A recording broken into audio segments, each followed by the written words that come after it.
প্রতিনিয়ত নিজের খোলস বদলাচ্ছেন ইসরায়েলি প্রধানমন্ত্রী নেতানিয়াহু। প্রতিশ্রুতি দিয়ে বারবার ভঙ্গ করে প্রতারক ও মিথ্যাবাদী হিসেবে তুলে ধরছেন বিশ্ব দরবারে। পেছন থেকে ফিলিস্তিনিদের বারবার করছেন আঘাত। পর্দার আড়ালে কতটা নৃশংস তা আরও একবার দেখল বিশ্ব। শনিবার হামাস ৬ জিম্মিকে মুক্তি দিলেও ইসরায়েলি কারাগার থেকে মুক্তি মেলেনি ৬২০ ফিলিস্তিনির। তার এসব নোংরা খেলায় হতবাক অনেকেই। এসব দিনের পর দিন সহ্য করা যায় না বলছে হামাসের রাজনৈতিক ব্যুরোর জ্যেষ্ঠ কর্মকর্তা বাসেম নাইম।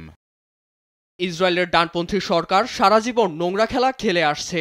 যুদ্ধবিরতি অবস্থায় জিম্মিদের মুক্তি না দিয়ে সীমা অতিক্রম করেছেন নেতানিয়াহু। সে ইচ্ছা করেই চুক্তি ভঙ্গ করতে চায়, যেন গাজায় আবার গণহত্যার মিশনে নামতে পারে।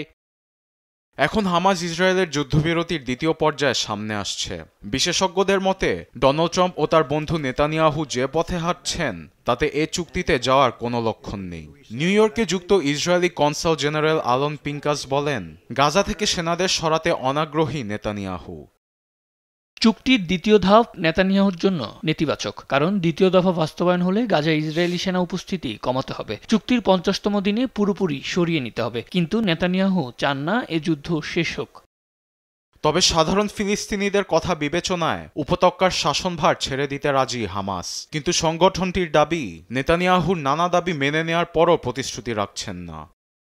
আমরা বারবার বলছি, গাজার ক্ষমতা ছেড়ে দিতে প্রস্তুত। ফিলিস্তিনিদের সমর্থনের প্রশাসন কিংবা টেকনোক্রেট প্রশাসন ক্ষমতায় আসার ইচ্ছা জানালে আমরা তাদের স্বাগত জানাবো। এদিকে গাজা পুনর্গঠন ও নির্মাণ সামগ্রী প্রবেশে বাধা দিচ্ছে তেল আবিব। ফলে ধ্বংসস্তূপের মাঝেই খোলা আকাশের নিচেই চরম মানবেতর জীবন কাটাচ্ছে ফিলিস্তিনিরা।